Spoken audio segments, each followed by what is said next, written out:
Radio Noida लोकमंच 91.2 FM पर मैं विनोद शर्मा आपका स्वागत करता हूं। हमारा साप्ताहिक कार्यक्रम खास मुलाकात।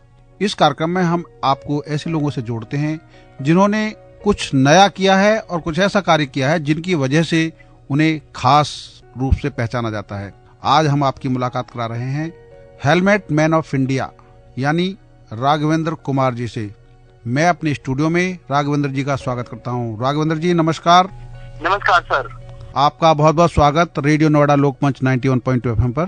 जी धन्यवाद सर। और आपने मुझे आज आमंत्रित किया और अपने इस मिशन के बारे में आपके रेडियो के माध्यम से लोगों तक जागरूकता बढ़ाने के लिए, और मुझे बहुत खुशी हो रही है कि मैं आज आपके चैनल के माध्यम से मैं लोगों तक अपना संदेश पहुंचा पा रहा हूं। जी राघवेंद्र जी, पहले तो ये बताइए कि आपको ये हेलमेट बांटने का जो सिलसिला है कैसे शुरू किया, इसके पीछे कहानी क्या थी? जी सर, आज देखते हैं हम प्रतिदिन सड़क हादसे होते रहते हैं, और ये जो सड़क हादसे हैं ये विश्व स्तर पर आज हमारे भारत में बहुत ज्यादा जो मौत के आंकड़े में नंबर 1 है।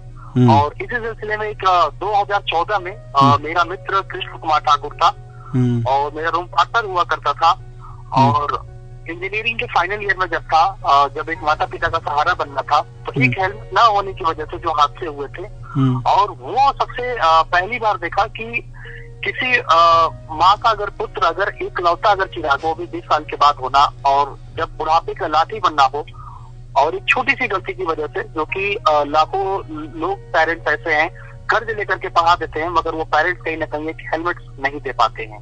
तो तब मुझे लगा कि इस तरीके से जो मैं मित्र खोया हूँ, और अब आगे से किसी भी माता पिता के घर का चिराग नहीं बुझने दूंगा, और वहीं से मैं अपना सिलसिला हेलमेट लेकर के भारत की सड़कों पर निकल चुका, और ताकि दूसरे घर को चिराग बुझने से बचाने के लिए। तो आपकी शुरुआत किस गांव से है, थोड़ा बैकग्राउंड भी बताइए, और किस तरीके से फिर इसको सिलसिले को बढ़ाया गया? जी शुरुआती दौर में ये था कि जब मैं हेलमेट लेकर के सड़कों पे निकला तो कोई मुझे जानता नहीं था, और मैं जो नोएडा शहर में जो पढ़ाई कर रहा था, और मैं खुद ग्रामीण क्षेत्र से हूँ, बिहार के कैमूर जिले से आता हूँ, और जो कि मैंने भी बचपन से देखा कि हम कभी भी इतने बड़े हो गए लेकिन हमारे अपने ही घर में या कोई भी मित्र कभी हमें हेलमेट के लिए सड़कों पे नहीं रोका न टोका। और सबसे बड़ी बात है कि जब भी हम सड़कों पे निकलते हैं तो सिर्फ पुलिस को देख करके ही हेलमेट या रोड सेफ्टी नियमों को हमें याद आती है, वो ऑटोमेटिक याद आ जाती है कि नहीं ये होना चाहिए, जो कि समय गलती कर रहे हैं, लेकिन उसके बाद कोई हमें जागरूकता के लिए नहीं था।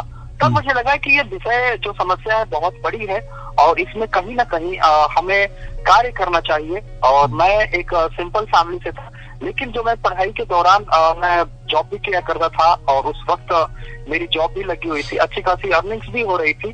तब शुरुआती दौर में जब सिलसिला सड़कों पे लेके हेलमेट लेकर के निकला तो कोई ये नहीं सोच रहा था कि मैं हेलमेट क्यों दे रहा हूँ और उसके पीछे पर्पस क्या है। लोग बस यही सोचते थे इस व्यक्ति से मुझे 1 या 2 हेलमेट मिल जाए, कोई कहता था 1 दे दो, 2 दे दो, और ऐसे लोग लूट करके लेकर चले जाते थे, मगर मेरी फीलिंग्स को नहीं समझ पा रहे थे। आज भारत में कोई भी ऐसे कोई अगर अपना कोई खोता है, अगर वो खुद अगर सड़कों पे लेकर के अगर इस तरीके से जो कार्य कर रहा है, तो लोगों को साथ देने की जगह कोई ये नहीं सोचता है, कहीं ना कहीं लोग ये सोचते हैं कि हमें ये मिल जाए। तो शुरुआती दौर में मेरे लिए बहुत बड़ा चैलेंजेस था।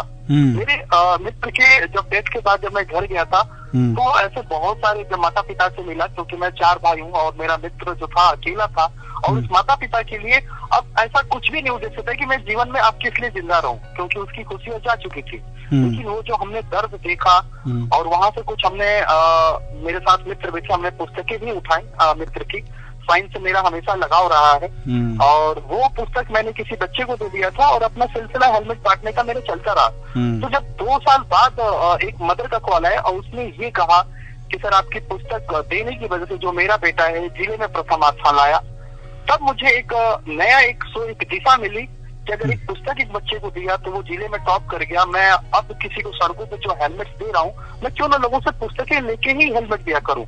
और ये भी देखा हमने कि जो सड़क पे हमारे हादसे में भारत के अंदर जो कहीं ना कहीं पनिशमेंट होते हैं, जो सजा काट रहे होते हैं, तो उनके पास भी जो एजुकेशन बिल्कुल ही ना के बराबर थी, और थी भी तो कुछ लोगों के पास मात्र 5वीं ही पास थी। तब मैंने वहां से एक संकल्प लिया कि आने वाले भविष्य में हमारा जो भारत है सड़क दुर्घटना मुक्त तभी बनेगा जब हम देश को 100% साक्षरता करेंगे।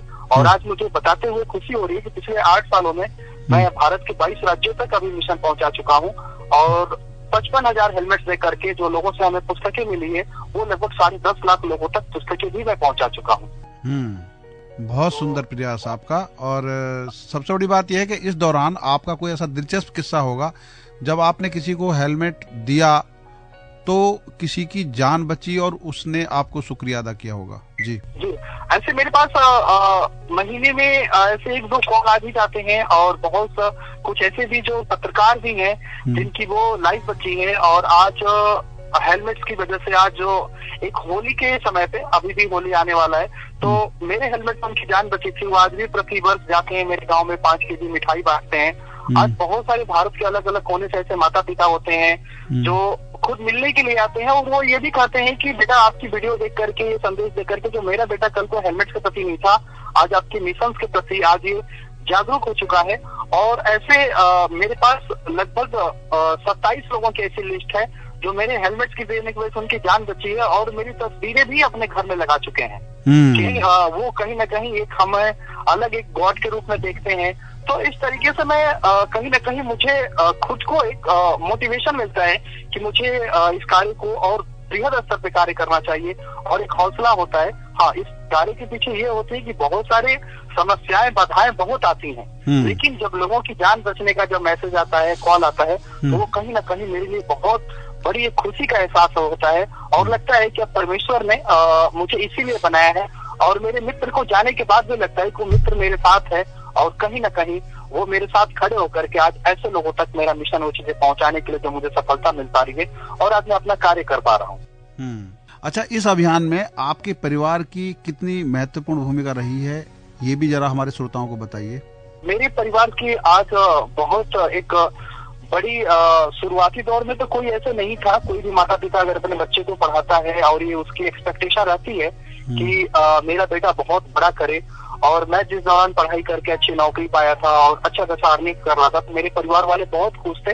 लेकिन मैं शुरुआती दौर में परिवार वालों को नहीं शेयर कर पाया कि मैं इस तरीके से कार्य कर रहा हूँ। लेकिन जब करते करते जब 2 साल, उनको तो 3 साल बाद पता चला कि मैं इस तरीके से कार्य कर रहा हूँ और शुरुआती दौर से मेरी वाइफ को पता था लेकिन ये नहीं। अब उनको इस बात का दुख था कि इसमें क्या था कि सर मैं इसमें सबसे बड़ी समस्याएं फाइनेंशियली आती है और शुरुआती दौर में जब नौकरी कर रहा था उन्हें, जब नौकरी हमने 2016 में छोड़ दिया तो बहुत सारी समस्याएं ये थी उनके लिए, क्वेश्चन के अगला क्या होगा। लेकिन उसके पीछे का जो एहसास था, जो फीलिंग्स थी, उसकी अनुभूति मैं खुद कर पा रहा था, वो नहीं कर पाया। तो उस चीज को बहुत चिंतित थे और इस कार्य को करते करते मेरे पास और भी पैसे की मतलब तंगी आ गई तो हमने नोएडा में, जो ग्रेटर नोएडा में घर खरीदा था वो भी हमने सेल कर दिया। उसमें मैं धन्यवाद करता अपनी वाइफ को इस कार्य के लिए। उसने कहा कि ठीक है, आप जिस मिशन के प्रति लगे हो और नए कार्य के लिए चीजें हैं तो हमें कोई दिक्कत नहीं, आप कर दो। तो इसमें परिवार का मैं हद तक कोई ऐसे परिवार नहीं आगे आता है लेकिन मेरा फैमिली इसने सपोर्ट किया और एक बहुत बड़ी बात है। और आज इस मिशन को पहुंचाने के लिए कोरोना काल में भी बहुत सारे हमने बच्चों को मैंने देखा जो दुर्घटना वाले परिवार से कॉल आ रहे थे, उस वक्त भी हमें अपने गांव की भी 3 जगह जमीनें भी हमें सेल करनी पड़ी और इसी कार्य के लिए। तो कहीं ना कहीं ये परिवार को भी दिखा कि ठीक है, अच्छे नेचर के लिए सब कुछ कार्य कर रहा है। और मुझे घर वालों को भी कन्विंस करना पड़ा कि जो आज सड़क दुर्घटना में होते हैं उन्हें इस चीज को बहुत छोटी सी चीज होती है और कहीं ना कहीं जब उनको अपने हॉस्पिटल में बचा रहे होते हैं तो उस समय उनकी प्रॉपर्टी बिक रही होती है, सब कुछ सिर्फ जान बचाने के लिए। तो मैं तो एक अपने एक मित्र के लिए जो कार्य कर रहा हूँ लोगों की जान बचाने के लिए, उसमें कोई बुरा नहीं है। और ये कहीं ना कहीं ये पूर्वजों की अपनी एक ही देन है, जो भी जो मेरे भाग्य में मैं वो दे रहा हूँ दूसरों के लिए। तो उसमें हमारे पिताजी भी ठीक है, एग्री हुए भी चलो ठीक है, जो भी अच्छा करो अच्छा करो। और मेरी वाइफ की आज भी आपके नोएडा में मुथूट फाइनेंस में जो सभी लोग, उस समय मैं ट्रक का हेलमेट लेकर के वाराणसी आ रहा था इस कोविड में बांटने के लिए, तो उन्होंने भी सपोर्ट काफी चीजें समर्थन वो चीजें किया। और आज भी मेरी वाइफ को फिर भी कोई अफसोस नहीं रहता है आज इतने कर्ज में होते हुए भी। और लगभग मैं इतने आप समझ सकते हैं कि 55,000 हेलमेट खरीदना कितनी एक पूंजी लगभग करोड़ों की है, 2-2.5 करोड़ से ऊपर का वो चीजें, जो सारी सेविंग्स को खत्म हो जाना, सब कुछ कार्य करना। तो कहीं ना कहीं अब परिवार भी मेरे इस कार्य में रहा, हमेशा अभी भी योगदान रहा है। तो वो भी देखता रहता है कि मैं जो कार्य कर रहा हूँ कहीं ना कहीं दूसरों की जान बचाने की जो भूमिका बहुत बड़ी रहती है और खासतौर पर इस कार्य में मेरी पत्नी का बहुत बड़ा ये चीज भूमिका रहती है। अच्छा, जिस तरह का ये सामाजिक कार्य है जिसमें आप मानवीय जान को बचाने के सबसे बेहतर प्रयास कर रहे हैं, उसमें 3 चीज आती है। एक आम आदमी आता है, एक सरकारी मशीनरी आती है, एक सामाजिक संस्थाएं आती हैं। उनका कितना रोल रहा है, कितने आपको उनको रचनात्मक सहयोग मिला है? जी सर, मैं कहीं भी जाता हूँ, देखिए सभी अधिकारी तो नहीं है। नोएडा के जैसे मैं डीसीपी अभी समय गणेश साहा सर हैं, उनका काफी वो चीजें कहीं भी कार्य में सपोर्ट मिलता है। कोई आर्थिक मदद नहीं करता है। देश के मैं परिवहन मंत्री जी की बात करूँ, गडकरी, वो भी ट्वीट करते हैं कि नहीं हाँ ये चीजें, या किसी राज्य सरकारी के मन से वहाँ सम्मान मिलता है, लेकिन मगर कोई आज तक कोई आर्थिक मदद के लिए नहीं करता है। हाँ, कुछ ऐसे ही ये चीजें होते हैं जो अधिकारी भी होते हैं जो कहीं ना कहीं वो हंसते हैं कि भाई आप इतना जुर्म कार्य के लिए, जो मेरे कार्यों के प्रति एक तरीके से ताना भी उनकी तरफ से रखते हैं कि घर बेच देना, जमीन बेच देना, ये कहाँ की जागरूकता है। लेकिन उन्हें मैं कैसे उस चीजों को, मुझे अपने आप में होती है कि जिस देश में हम रहते हैं वो देश बाहरी वर्ल्ड बैंक का फंडिंग, आज हमारा देश कर्जदार में हो और देश की जो जीडीपी है वो कहीं ना कहीं सड़क हादसों को रोकने के लिए, उन सब चीजों के लिए आज इतना बड़ा नुकसान जो हो रहा है, और हमारा नंबर 1 बना हुआ है, और फिर भी जो मैं कार्य कर रहा हूँ जिस हिसाब से, अगर जिस वो पोजीशन पे है, शायद वो उस चीजों को नहीं समझ पा रहे हैं। कहीं ना कहीं वहां से मुझे डिमोटिवेशन भी मिलती है। आज बहुत सारे ऐसे प्रशासनिक ऑफिस में जहाँ जाता हूँ परमिशन के लिए भी, तो वहां पर भी लोग ये नहीं कहते हैं कि हाँ भाई ठीक है, सहयोग ये कहते हैं कि अच्छा सर 10 हेलमेट आप यहीं रखिए, आप रख जाते हैं, हम लोग से नहीं मिला। तो तरह तरह की चीजें होती हैं और लोग हर तरह से विभिन्न प्रकार के हैं चीजों को समझना। और अभी भी मुझे खुशी हो रही है, अभी 15 फरवरी को आपने सेफ्टी आर्म्स के ऊपर देखा, जो नितिन गडकरी जी ने, हमारा मोटर व्हीकल संशोधन हुआ है, जो बच्चे के ऊपर बिल आए हैं। और जब मैं कार्य कर रहा था, जब सड़कों पे, मैं उस समय 15-16 की बात करूं तो जो बच्चे पुस्तक, जाहिर सी बात है कि छोटे बच्चों के पास ही पुस्तक हुआ करती थी और वही लोग हेलमेट लेने के लिए वो चीजें आएंगे।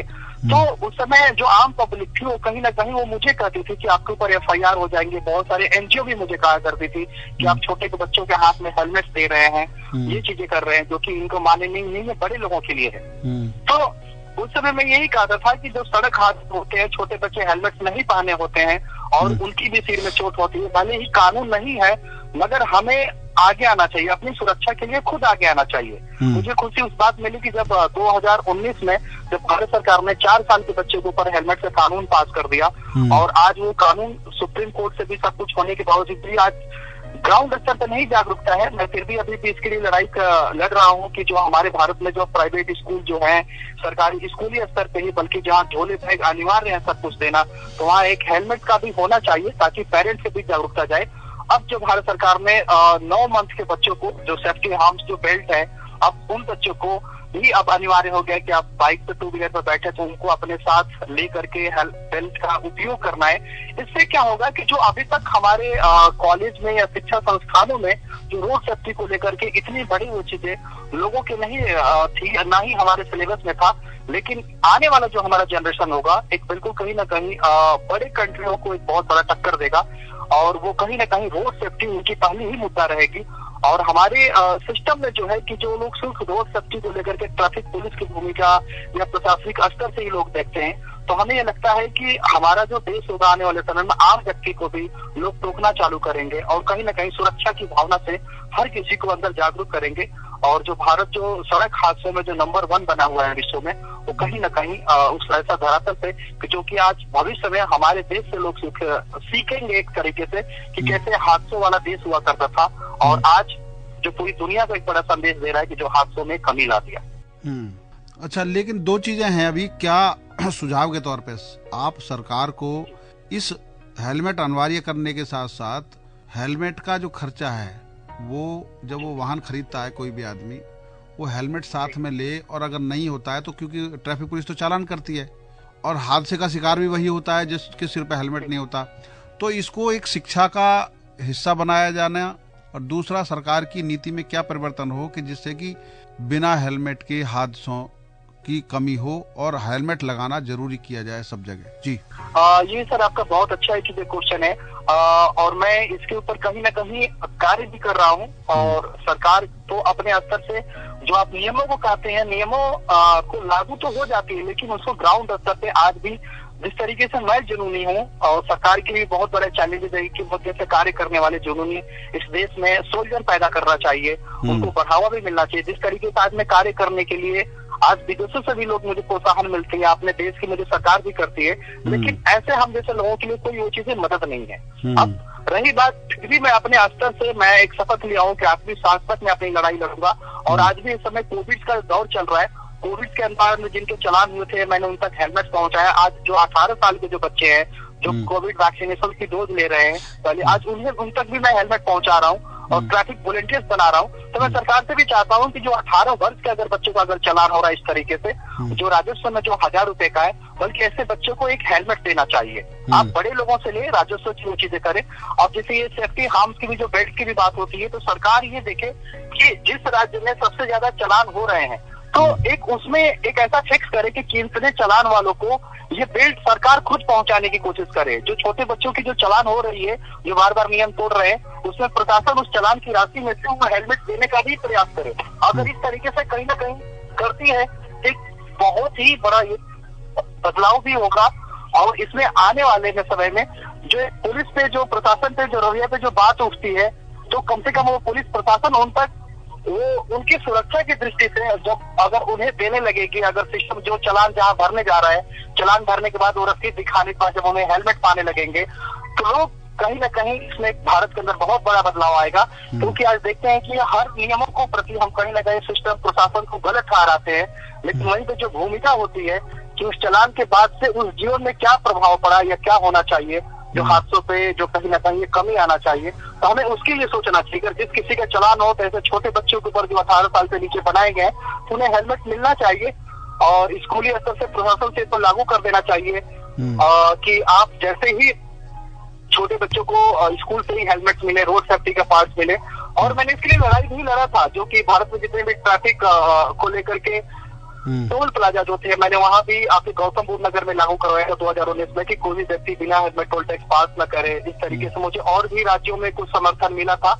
लेकिन यही है कि हमारा इतना बड़ा पॉपुलेशन इस देश का क्राउड होने के बाद, और जो सिस्टम, जो प्रशासनिक अधिकारी जो रहते हैं गंभीरता से समझते हैं, लेकिन साल 2 साल के बाद ट्रांसफर हो जाना और फिर हमें फिर वो जीरो से स्टार्ट करना, नए अधिकारी को समझने में, समझाने में हमें समय निकल जाता है।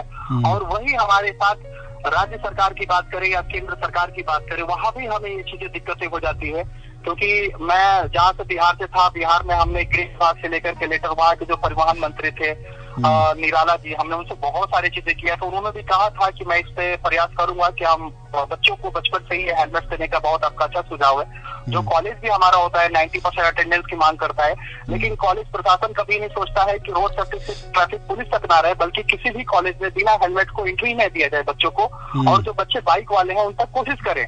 तो इस तरीके से बंटवार में सरकार चेंज हो जाती है, फिर दूसरे मंत्री आते हैं, फिर उनको समझाना, उनके सचिव, तो ये सबसे बड़ा चैलेंजिंग फैक्टर हो जाता है कि हम एक दूसरे तक कैसे बात पहुंचा सकें। और जो मुझे 8 सालों से कार्य करने में सबसे बड़ा चैलेंज यही होता है। लेकिन फिर भी हम आज भी प्रयासरत है कि हम कैसे करेंगे। आज आपके भी चैनल के माध्यम से मैं अपना संदेश दे रहा हूँ। तो लड़ाई लड़ रहे हैं। आज मेरे साथ कम से कम हजारों ऐसे बच्चे हैं जो ट्रैफिक वॉलंटियर्स बन करके मेरी संस्था में शामिल हैं। और अब धीरे धीरे गांव से लेकर के मतलब एक बहुत बड़ा शहर भी वो चीजें खड़ा हो चुका है। लोगों में बहुत बड़ा रेवोल्यूशन आ रहा है कि नहीं, इस जगह इस तरह से चेंजेस होने चाहिए। अच्छा, कुछ प्रयास सरकार की तरफ से ऐसे भी हुए हैं, चाहे वो कोविड काल के दौरान ही हुए, कि जो लोग हेलमेट पहने होंगे सिर्फ पेट्रोल पंप पे पेट्रोल उन्हीं को मिलेगा। तो इस तरह के प्रयास भी होने चाहिए कि जब आप किसी भी जगह टोल पे जा रहे हैं या कहीं जा रहे हैं, अगर बिना हेलमेट के जा रहे हैं तो उनके अंदर एक उस नियम को मानने का, बाध्य करने का एक ऐसा सिस्टम डेवलप होना चाहिए ताकि आदमी अपने घर से जब निकले तो बिना हेलमेट के निकले ही ना। जी मैंने सर इस पे ये चीजें किया था। मैं नोएडा में जब आप डीएम सिंह थे, जब डीएम साहब तो हमने 1 जून को लागू करवाया हुआ था कि नो हेलमेट नो पेट्रोल का। बट यही होता है कि प्रशासनिक स्तर से जो नियम लागू, लेकिन ग्राउंड स्तर पे मुश्किल से 15 दिन या मैक्सिमम 1 महीने तक रहते हैं उस चीज का। फिर अगले दिन से पेट्रोल पंप वाले की आप उनकी गिनती करें, फिर उन चीजों के लिए बिल्कुल ही वो कोई ध्यान ही नहीं देता। जबकि रोड एक्सीडेंट का एवरीडे की समस्या है और हर दिन की सैकड़ों में, हर साल उतने 1.5 लाख तो मौत हो रहे हैं। चाहे 2019 की बात करें, 20 की बात करें या 21 जो बीता हमारा उसमें बात करें, आने वाला जो 22 है ये भी चल रहा है। हादसों को कोई रोक नहीं सकता है, लेकिन जागरूकता अगर हर इंसान में 24 आवर्स मतलब एक तरह से कर दे सड़कों को लेकर के, तो कहीं ना कहीं इस हादसे में हम कमी ला सकते हैं। लेकिन ये है कि प्रशासन स्तर से हर से जागरूकता वो चीजें दी जाती है, मगर कहीं ना कहीं वो कानून होने के बाद जो 1 महीने के बाद वो चीजें बिल्कुल ठंडी पड़ जाती है, क्योंकि हम लोगों को नहीं जागरूक कर पाते हैं। और लाख हम सिस्टम कानून बना ले, जब तक लोग नहीं जागरूक होंगे, अपनी जिम्मेदारियों को नहीं समझेंगे, तब तक हमें कहीं ना कहीं ये भारत हादसों का ये नंबर 1 बना हुआ ही रहेगा। अब तो और भी विषयों पे चैलेंजेस है कि हम किस तरीके से ऐसे करें। आज मैं एक मिडिल क्लास से फैमिली जो रिच क्लास के लोग हैं, वो भी मैं देखता हूँ कि जो ड्राइवर ढूंढते हैं, कम सैलरी वाले ढूंढते हैं, लेकिन वो लोग उसकी क्वालिफिकेशन नहीं चेक कर पाते हैं, उसकी क्वालिफिकेशन क्या है। मैंने ऐसे बहुत सारे ड्राइवर से पूछता हूँ, जब क्वालिफिकेशन मैं कहता हूँ कि आप एड्रेस कैसे करते हो, कहीं जाने के लिए कैसे पढ़ पाते हो आप रास्ते को, तो वही कह रहे हैं कि हम लोगों से पूछ लेते हैं, ये चीजें करते हैं। और मैं ये देखता हूँ कि उनसे पूछने की वजह से उनको सामने वो रास्ता दिखाई दे रहा है कि मुझे ये करोल बाग दिख रहा है, इधर जाना है, लेकिन वो करोल बाग को पढ़ नहीं पा रहे हैं, वो दूसरे से पूछ रहे हैं। और इसकी वजह से क्या है, फौज में सड़क हादसों का ज्यादा शिकार होना, और कहीं ना कहीं हमारे भारत में एक्सीडेंट बहुत ज्यादा बढ़ जाती है। तो इन सब चीजों पर ध्यान देना पड़ेगा सरकार को स्तर पर, कि जिनको हम डीएल दे रहे हैं, ड्राइविंग लाइसेंस उसी समय दे रहे हैं, तो उस व्यक्ति के पास पढ़ना लिखना आ रहा है कि नहीं, उसमें मिनिमम 10th क्वालिफिकेशन होना चाहिए, तभी जाकर के हम उसको दें, ताकि भविष्य में इस तरह से हादसों में कमी आ सके। नहीं तो यहाँ पे डीएल बनाने के लिए भारत में एजुकेशन से कोई नहीं है, सिर्फ वो देखा जाता है कि उसका टेस्टिंग देखा जाता है, और सबसे बड़ा कारण ये हो जाता है हादसों का, क्योंकि हमारे देश में जो गाड़ियां हैं अधिकतर विदेशी टेक्नोलॉजी का वो इस्तेमाल होती हैं। सड़क के बारे में, या लोगों को अपने टायर का हवा क्या होना चाहिए, रिफ्लेक्टिव टेप का मतलब क्या होता है, कितना हमें वो चीजें, ये सब बहुत ऐसे कमी रहती है। उन्हें सिर्फ ये दिखता है कि हमें सड़क पे चलना है, और नहीं तो सिर्फ वो रेस करते हैं। अधिकतर आप गाड़ियां देखते हैं जिनके पास शिक्षा कम होती है, सड़क दुर्घटनाओं के बारे में नहीं जानते, बहुत रफ ड्राइविंग वो लोग करते हैं। तो ये सब जो ऐसे मानक हैं, जो आम पब्लिक भी जब बैठती है किसी भी पब्लिक ट्रांसपोर्ट में, अगर वो एक ड्राइवर को जरूर बोले, उनकी चीजों पर नजर परख करे कि हम किस में बैठे हैं। आप ओला ही ड्राइवर में बैठे हैं, जिस तरह की सुविधा ले रहे हैं, लेकिन ड्राइवर चालक के ऊपर जरूर इस तरह से संदेह करें, और कहीं ना कहीं इस चीजों को वो भी मॉनिटरिंग करें कि क्या सही है क्या गलत है, और उस चीज के बारे में ट्वीट भी करें। जब तक लोग अपनी समस्याओं को सोशल मीडिया के माध्यम से, चैनल का लोग ट्वीट नहीं करेंगे, तब तक हमारे देश की जो सिस्टम है प्रशासनिक स्तर के, उनको भी नहीं पता चल पाता है कि हमारे क्षेत्र में कितने लोग रोड सड़क दुर्घटनाओं के प्रति जागरूक है। और जब मैक्सिमम ज्यादा लोगों का ट्वीट होगा सोशल मीडिया पे, तभी जाकर के एक बदलाव आएगा। मैं सोशल मीडिया में देखता हूँ कुछ लोग जागरूक है हमारे देश के युवा, लेकिन सिर्फ श्रद्धांजलि देने के लिए ऐसे जो फोटो वीडियो आते हैं, जो मन विचलित हो जाते हैं लोग, उसमें श्रद्धांजलि दे देते हैं, लेकिन अगले ही पल जब कोई उनका अपना साथी, अपना भाई भी सड़क पे निकल रहा होता है बिना हेलमेट का, मगर उसे नहीं टोक पाते हैं, और इसका नतीजा ये होता है कि हम कहीं ना कहीं सड़कों पे हम डेड पाए जाते हैं। तो मैं वही अपील करता हूँ आपके चैनल के माध्यम से, हमें सड़कों पे जीवित होने की जरूरत है कि कौन ट्रैफिक नियम तोड़ रहा है, कौन रॉन्ग साइड चल रहा है, कौन इस तरीके से रॉन्ग साइड जैसे गाड़ी खड़ा कर दिया है, जो कहीं ना कहीं। और मैं तो प्रतिदिन ट्रेवल करता हूँ, यहाँ तक कि रेलवे क्रॉसिंग पे भी देखता हूँ कि हमें एक लाइन, एक दिशा में खड़ा होना चाहिए। आज भी हमारे देश के पढ़े लिखे ही युवा, जो कहीं ना कहीं वो जाके जो सामने वाली गाड़ी आनी होती है उसके लिए जगह रहते हैं, बल्कि उस जगह पे जाके खड़े हो जाते हैं। और हर कोई सोचता है मैं क्यों सोचूं। उसका नतीजा ये होता है कि हर किसी को अपना समय का नुकसान करना पड़ता है। बिल्कुल। तो ये सब चीजें हैं, ऐसे बदलाव हैं जो कहीं ना कहीं हर किसी को लेकर के समझना पड़ेगा, तभी जाकर के जब बदलाव आती है ग्रामीण क्षेत्र से लेकर के, जो नियमों को पालन करने में, आप कहीं भी निकल रहे हैं 10 मिनट ज्यादा समय लेकर के चलिए, ताकि आप अपनी गाड़ी को सही जगह पे रोक सके, ट्रैफिक दूसरे को भी साइड दे सके, हम हॉर्न का ज्यादा ना इस्तेमाल करें, और एक दूसरे को हम एक संदेश दें, तभी जाकर के हम कहीं ना कहीं हादसों से बचा सकते हैं और अपने भारत को एक मजबूत बना सकते हैं।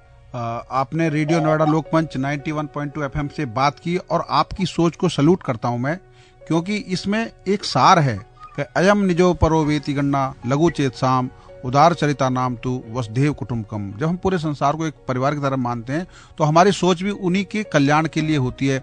और आपने हेलमेट मैन बनकर हेलमेट बांटा, अपनी जो संपत्ति थी उसको भी उसमें खर्च किया। ये ऐसा पुनीत कार्य है जिसमें कितने लोगों की जान बची होगी। आपने ऐसा कार्य किया, और इस अभियान में आपको निरंतर सफलता मिलती रहे। हमारी बहुत बहुत शुभकामनाएं आपको। धन्यवाद सर। अभी आप सुन रहे थे helmet man of India Raghavendra Kumar ji को, जिन्होंने लोगों की जान बचाने के लिए हेलमेट बांटने का अभियान शुरू किया, और देश में वो 22 राज्यों में अब तक जाकर हेलमेट बांट चुके हैं। वो ग्रेट नोएडा में रहते हैं परिवार के साथ, और किस तरीके से वो इस अभियान को चलाए हुए हैं वो आपके साथ उन्होंने शेयर किया। ऐसे लोगों को मैं आपके साथ इस रेडियो माध्यम से जोड़ता रहूँगा। आप सुनते रहिए रेडियो नोएडा लोकमंच 91.2 FM, आपकी अपनी आवाज। धन्यवाद।